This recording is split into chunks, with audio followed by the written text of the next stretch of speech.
He looked like a ghost walking among the living. 20 years of complete isolation had carved deep lines into Thaddeus Crane's weathered face, and his hands hadn't felt the warmth of another human being since the day he swore never to touch anyone again.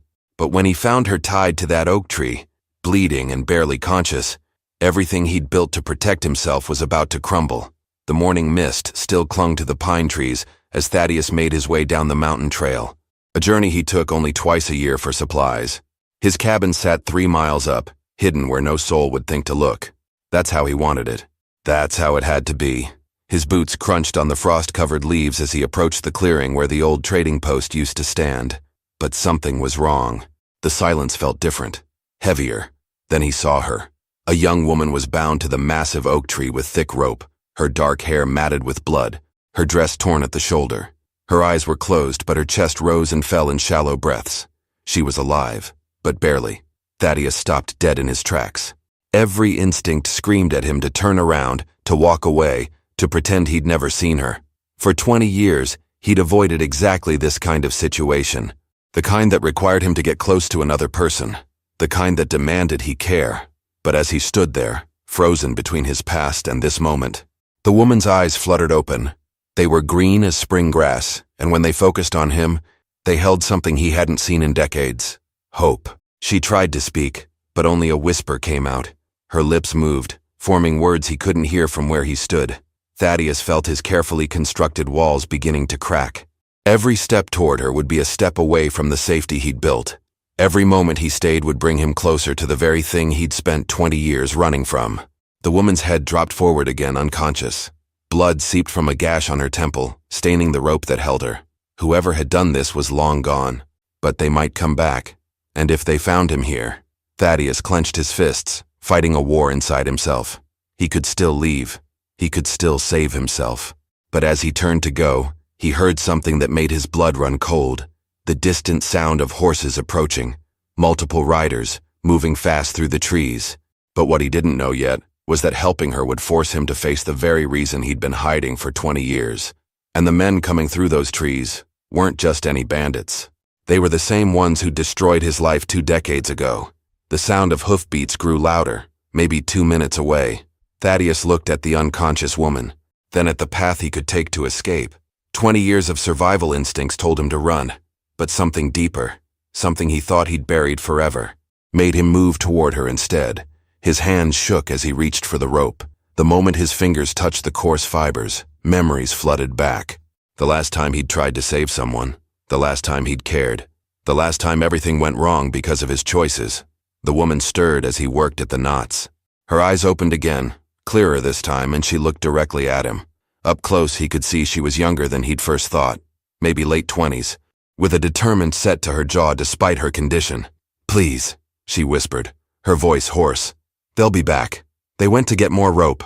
More rope. Thaddeus's stomach dropped. These weren't just robbers passing through. They had plans for her, plans that would require her to stay alive for a while. His fingers found the knot and began working it loose. The rope was tight, cutting into her wrists where she'd struggled against it. Every second felt like an hour as the hoofbeats grew closer. He could hear voices now, rough laughter carrying through the morning air. "Can you walk?" he asked, his voice barely above a whisper. It felt strange to speak to another person after so long. She nodded, though he could see the effort it took. "I think so. My name is Eleanor. Eleanor Harper." Thaddeus didn't give his name in return. Names created connections, and connections led to caring, and caring led to the kind of pain he'd sworn never to feel again. But as the final knot came loose and she collapsed forward, he instinctively caught her. The contact sent a shock through him. Her weight against his chest, the warmth of her skin, the trust in how she leaned into him. For just a moment, the walls he'd built cracked wide open, and he remembered what it felt like to be human. But the voices were getting closer now. He could make out words. "She better still be there, or Hayes is gonna skin us alive. Where's she gonna go? We tied her good." Thaddeus felt Eleanor tense in his arms. Hayes. Even after 20 years, that name hit him like a physical blow. Clayton Hayes, the man who'd taken everything from him, the man who'd made him into a ghost. Eleanor must have felt his reaction because she pulled back to look at his face. "You know them?" Thaddeus stared into her green eyes, seeing his own fear reflected there. He could tell her the truth. He could explain that Clayton Hayes had destroyed his life once before, had taken the woman he loved and twisted that love into something that ended in blood and screaming, and a guilt so heavy it had driven him into the mountains. But before he could answer, the riders broke through the tree line. 4 men on horseback, led by a figure Thaddeus recognized despite the years that had passed. Clayton Hayes sat tall in his saddle, his dark eyes scanning the clearing until they found the empty rope hanging from the oak tree. Then those eyes found Thaddeus, and a slow, cruel smile spread across Hayes's face. "Well, I'll be damned. Thaddeus Crane. I wondered when you'd crawl out of whatever hole you've been hiding in." The air between them crackled with 20 years of unfinished business. Hayes dismounted slowly, his spurs jangling with each step as he approached. The other 3 men stayed mounted, hands resting on their weapons, forming a loose circle around Thaddeus and Eleanor. 20 years, Crane. 20 years I've wondered what happened to you after that night." Hayes's voice carried the same cold amusement Thaddeus remembered. "Heard you went crazy. Heard you killed yourself. But here you are, playing hero again." Thaddeus positioned himself between Hayes and Eleanor, his body rigid with tension. Eleanor gripped his arm and he could feel her trembling, but she didn't cower. There was steel in her, something Hayes hadn't broken yet. "Let her go," Thaddeus said, his voice steady despite the storm inside him. "Your quarrel is with me." Hayes laughed, a sound like breaking glass. "My quarrel? Boy, you still don't understand what you cost me that night, do you?" He gestured to Eleanor. "This pretty little thing is worth good money to some very particular buyers up north. But you," his eyes glittered with malice, "you're worth something much more valuable. You're worth watching suffer." The memories crashed over Thaddeus like a wave. Sarah's face, her screams, the way Hayes had used his love for her as a weapon, forcing him to choose between saving her and doing what was right, the choice that had destroyed them both. "That was a long time ago," Thaddeus said. "Not long enough." Hayes pulled his gun, but he didn't aim it at Thaddeus. He aimed it at Eleanor. "See? I learned something that night 20 years ago. The best way to hurt a man like you isn't to kill him. It's to make him watch while you destroy everything he cares about." Eleanor straightened, despite the gun pointed at her. "I don't know what happened between you two, but I'm not going to be your pawn." She looked at Thaddeus. "And neither should you." Something in her voice cut through his paralysis. This wasn't Sarah. Eleanor was different, stronger. She wasn't asking him to save her. She was asking him to stand with her. Hayes noticed the change, too. His smile faltered slightly. "Touching. But you see, Crane here has a weakness for damsels in distress. Don't you, Crane? Tell her about Sarah. Tell her how your heroics got the woman you loved killed." The words hit their mark. Thaddeus felt the old guilt rising, threatening to drown him. But Eleanor's hand found his, her fingers intertwining with his own. Her touch was warm, real, present, not a memory, not a ghost. "I don't care about the past," she said quietly, her eyes never leaving his. "I care about right now." Hayes raised his gun higher. "How sweet. But right now you're both coming with us. Mount up, Crane, and if you try anything heroic, I'll put a bullet in her pretty head and make you carry the body." Thaddeus looked at the mounted men, calculating distances and odds. 4 armed men against an unarmed hermit and an injured woman. The smart play was to surrender, to look for an opportunity later. But as Hayes gestured toward the horses, Thaddeus caught something in Eleanor's eyes, a slight nod toward the thick brush behind the oak tree. She had a plan, but what she didn't know was that following her lead meant trusting another person completely, something Thaddeus hadn't done in 20 years, and the last time he'd trusted someone, it had ended in blood. Eleanor's plan was simple and desperate. As Hayes motioned them toward the horses, she suddenly stumbled, crying out as if her injured leg had given way. Instinctively, Thaddeus moved to catch her, and in that moment of distraction, she grabbed a handful of dirt and pine needles and hurled it at Hayes's face. The outlaw cursed and stumbled backward, clawing at his eyes. Eleanor grabbed Thaddeus's hand and pulled him toward the dense undergrowth behind the oak tree. For a split second, he hesitated. Running meant committing to this path, to caring about what happened to her. Then Hayes's gun roared, the bullet splintering bark inches from Eleanor's head, and Thaddeus's survival instincts took over. He wrapped his arm around her waist and dove into the brush just as the other 3 men opened fire. Branches tore at their clothes as they crashed through the undergrowth. Behind them, Hayes was shouting orders, his voice raw with fury. "Don't kill them! I want them alive. Spread out. They can't get far." Thaddeus led Eleanor deeper into the forest, following old game trails he'd memorized during his years of solitude. His cabin was 3 miles up the mountain, but getting there meant crossing open ground where Hayes's men could spot them easily. "Can you keep up?" he asked as they paused behind a fallen log.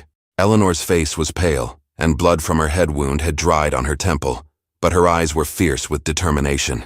"I can keep up," she said. "Question is, where are we going? Because if you're thinking of just running until they give up, you don't know men like Hayes. They don't give up." She was right.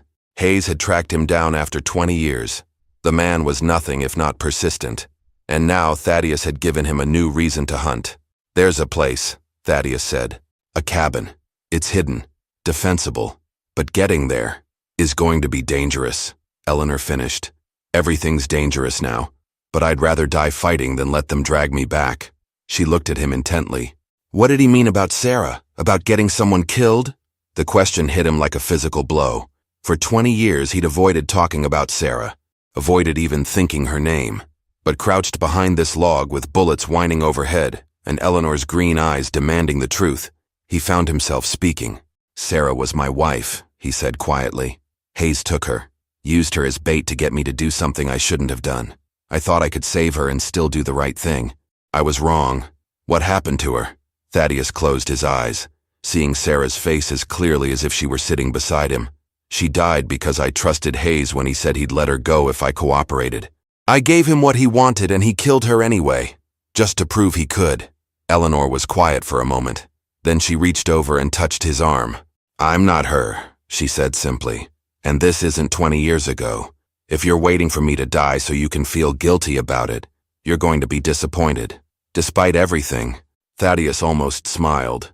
Eleanor Harper was definitely not Sarah. Sarah had been gentle, trusting, willing to see the good in everyone. Eleanor was sharp-edged steel wrapped in determination. The sound of breaking branches nearby cut short their conversation. Hayes's men were close, spreading out through the forest in a methodical search pattern. Thaddeus could hear them calling to each other, coordinating their movements. "We need to move," he whispered. "Stay close, step where I step, and whatever happens, don't look back." But as they prepared to leave their hiding spot, Eleanor grabbed his arm. "Thaddeus, if we're going to trust each other, I need to tell you something. About why Hayes took me. It's not just about money. If you were Thaddeus, what would you do? Stop to hear the truth that might change everything or keep running before Hayes's men found them? Tell me in the comments. I need to know which choice you'd make. Because what Eleanor revealed next would turn everything Thaddeus thought he knew about this situation completely upside down." Thaddeus froze, his hand still gripping Eleanor's arm. The sound of Hayes's men was getting closer, but something in Eleanor's voice told him this couldn't wait. Whatever she was about to reveal would change everything. "Tell me," he whispered.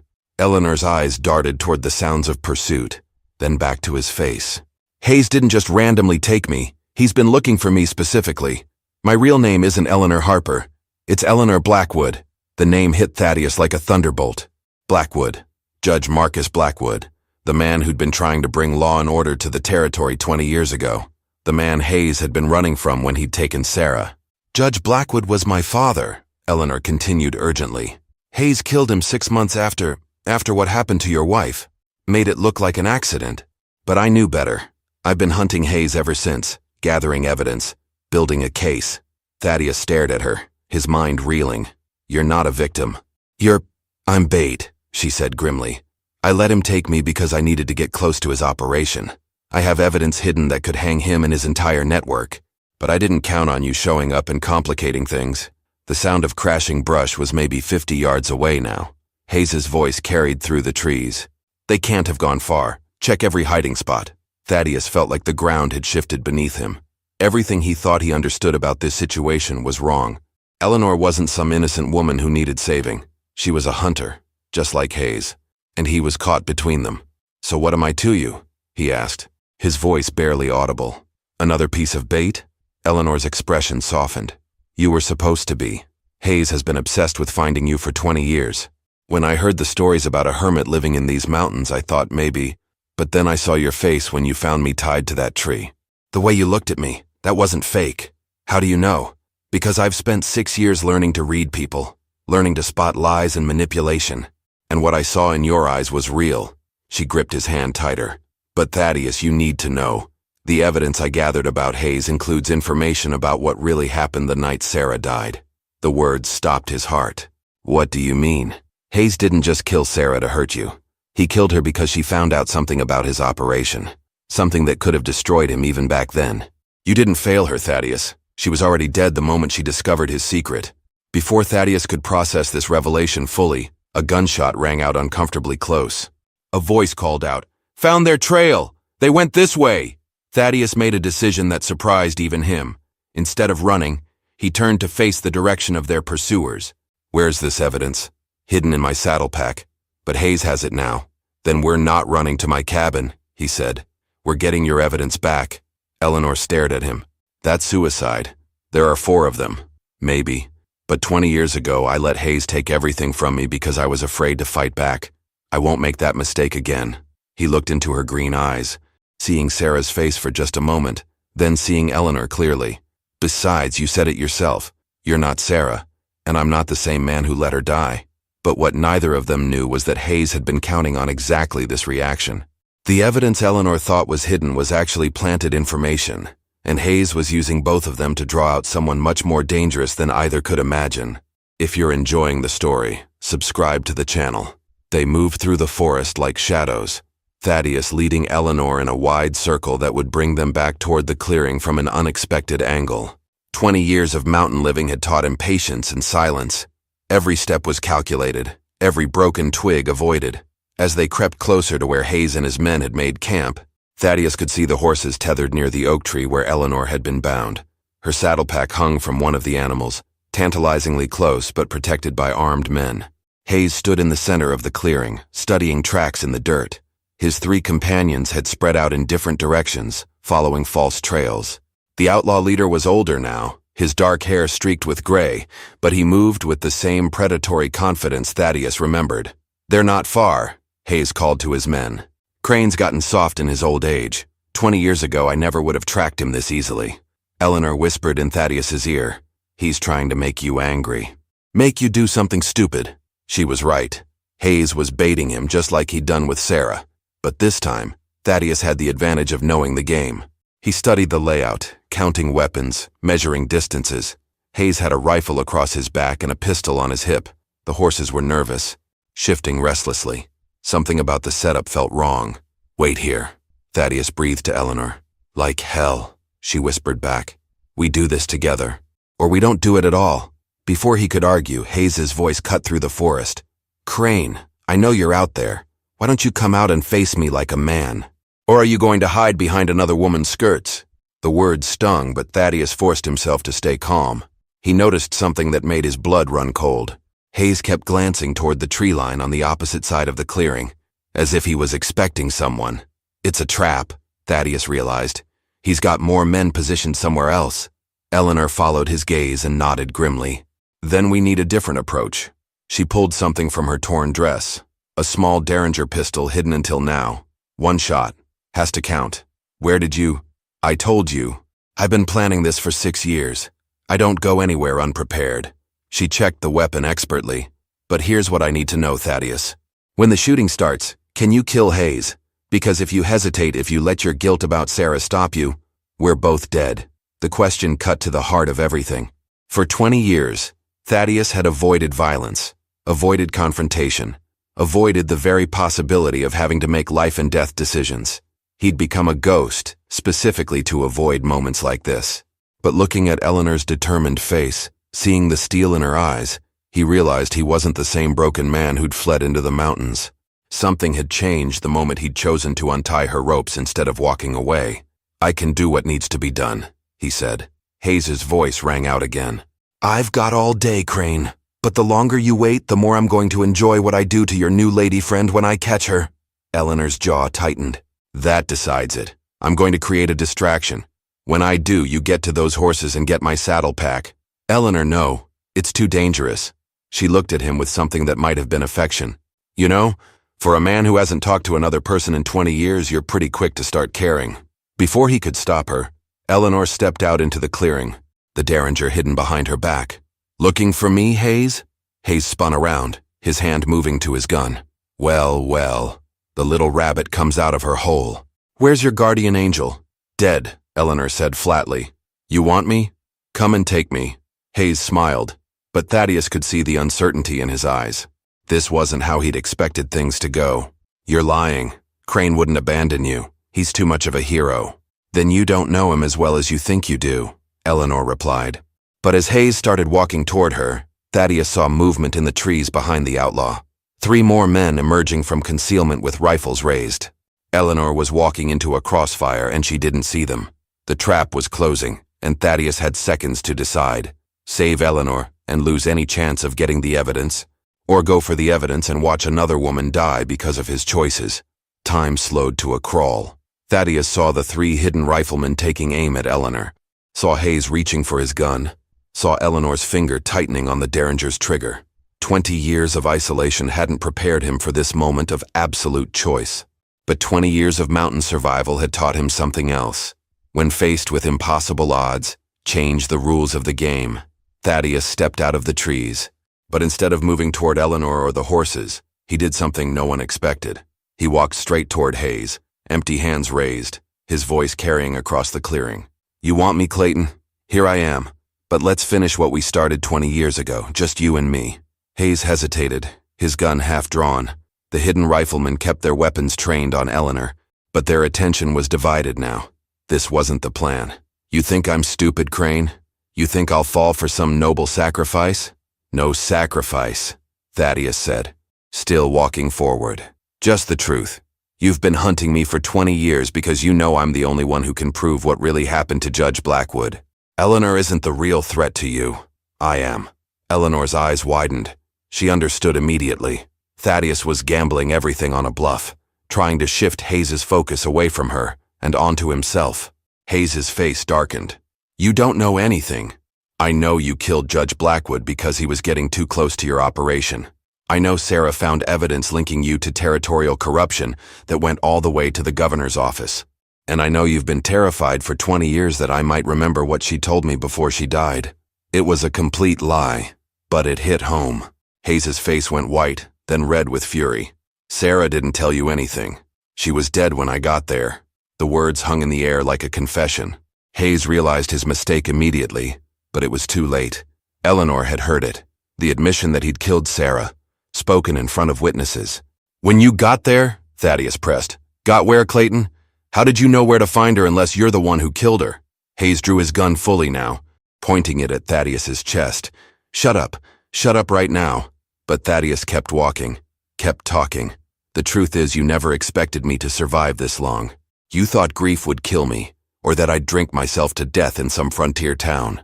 But here I am, 20 years later, and I remember everything Sarah told me about your operation. I said, shut up, Hayes screamed.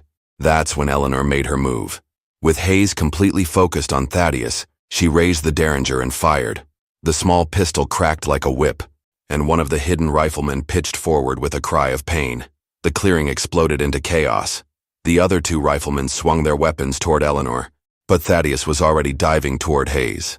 20 years of chopping wood and hauling water had kept him strong, and 20 years of anger gave him speed. He tackled Hayes around the waist, driving both of them to the ground. Hayes's gun went flying, skittering across the dirt toward the oak tree. They rolled and fought. 20 years of hatred pouring out in brutal punches and grappling. But Hayes was younger, and he hadn't spent 20 years avoiding human contact. He managed to throw Thaddeus off and scrambled toward his fallen weapon. Eleanor was pinned down behind a fallen log, the 2 remaining riflemen keeping her trapped with steady gunfire. She'd used her only shot, and reload would take precious seconds she didn't have. Hayes's fingers closed around his gun's grip, just as Thaddeus threw himself forward one more time. But the outlaw was ready now, rolling over to bring the weapon to bear. 20 years I've waited for this, Hayes snarled, his finger tightening on the trigger. But what happened next would prove that some bonds are stronger than death, and some truths refuse to stay buried forever. The gunshot cracked across the clearing, but it wasn't Hayes who fired. Eleanor had found a rifle dropped by the wounded man and put a bullet through Hayes's shoulder, spinning him away from Thaddeus. The outlaw's gun flew from his grip as he crashed into the base of the oak tree. The 2 remaining riflemen, seeing their leader down, broke from cover and ran for the horses. Eleanor let them go. They weren't the real prize. Thaddeus rolled to his feet, breathing hard. and looked down at Hayes clutching his bleeding shoulder. After 20 years of running, 20 years of guilt and isolation, here was the man who'd destroyed his life, helpless at his feet. "Finish it," Hayes gasped through gritted teeth. "You've got every right." But Thaddeus didn't reach for the fallen gun. Instead, he walked over to Eleanor, who was leaning against a tree, exhausted but unbroken. Her green eyes searched his face. "Why didn't you kill him?" she asked. "Because I'm not him," Thaddeus said simply. "And because you need him alive to testify." Eleanor smiled. "Despite everything. The evidence in my saddle pack. It's not just about Hayes's current operation. It's about everything. Judge Blackwood's murder, Sarah's death, the corruption network. But we need Hayes's confession to tie it all together." Hayes laughed bitterly from where he sat bleeding. "You think I'll confess? You think I'll help you destroy everything I've built? You already did," Eleanor said, pulling a small device from her torn dress. "This recorded everything you said about Sarah. About being there when she died. It's enough to hang you, Clayton Hayes." The outlaw's face went white as he realized what had happened. He'd been outmaneuvered by the very people he'd thought he was hunting. Thaddeus looked at the device in wonder. 20 years. 20 years I've carried the guilt of her death thinking I failed her. "You didn't fail anyone," Eleanor said firmly. "Hayes killed your wife because she stumbled onto evidence that could have brought down his entire network. She died protecting the same justice my father died for." As the sun climbed higher in the morning sky, Thaddeus helped Eleanor secure Hayes and tend to his wound. They couldn't let him bleed to death before he stood trial. The wounded rifleman had fled with his companions. But Hayes was the real prize. "What happens now?" Thaddeus asked as they prepared to leave the clearing. "Now we take him to the territorial marshal. My father's evidence, combined with Hayes's confession and what we witnessed today, will be enough to clean out the corruption that's been poisoning this territory for decades." Thaddeus looked back at his mountain, at the path that led to his cabin and 20 years of solitude. "And after that?" Eleanor stepped closer to him, close enough that he could see the gold flecks in her green eyes. "After that, you have a choice to make. You can go back to your mountain and spend another 20 years alone, or you can remember that you're still alive, still human, and still capable of caring about people." "I haven't touched another person in 20 years, he said quietly. "I know." She reached out and took his hand, her fingers warm and real against his palm. "But you saved me today, and in doing that, you saved yourself." As they walked away from the clearing, Hayes stumbling ahead of them with his hands bound, Thaddeus felt something he hadn't experienced in 2 decades. Hope, not just for justice or revenge or closure, but for the possibility of a future that included more than just survival. Eleanor had been right. She wasn't Sarah, and he wasn't the same broken man who'd fled into the mountains 20 years ago. Some prisons are built by others, but some are built by ourselves. And sometimes it takes another person's courage to show us we've been holding the key all along. 6 months later, Clayton Hayes was hanged for murder and corruption. The territorial government was cleaned out and new honest officials took their places. Thaddeus testified at the trial, his first time in a courtroom in 20 years. Eleanor stood beside him as he spoke, her hand steady on his arm. After the trial, Thaddeus had a choice to make. He could return to his mountain cabin, to the safety of solitude. But when Eleanor asked him to help her continue her father's work bringing justice to the territory, he discovered something surprising. 20 years of isolation had taught him to survive alone, but it had also taught him the value of human connection. He built a house in town, close enough to Eleanor's that they could see each other's lights in the evening. Sometimes he still spent days in the mountains, but now he always came back. He'd learned the difference between being alone and being lonely, between solitude and exile. And late at night, when Eleanor would visit and they'd sit by his fireplace talking about the day's work, Thaddeus would remember what it felt like to be fully human again. He'd touch her hand, or she'd lean against his shoulder, and he'd think about how strange it was that salvation could come tied to a tree in a forest clearing, wearing a torn dress and green eyes full of determination.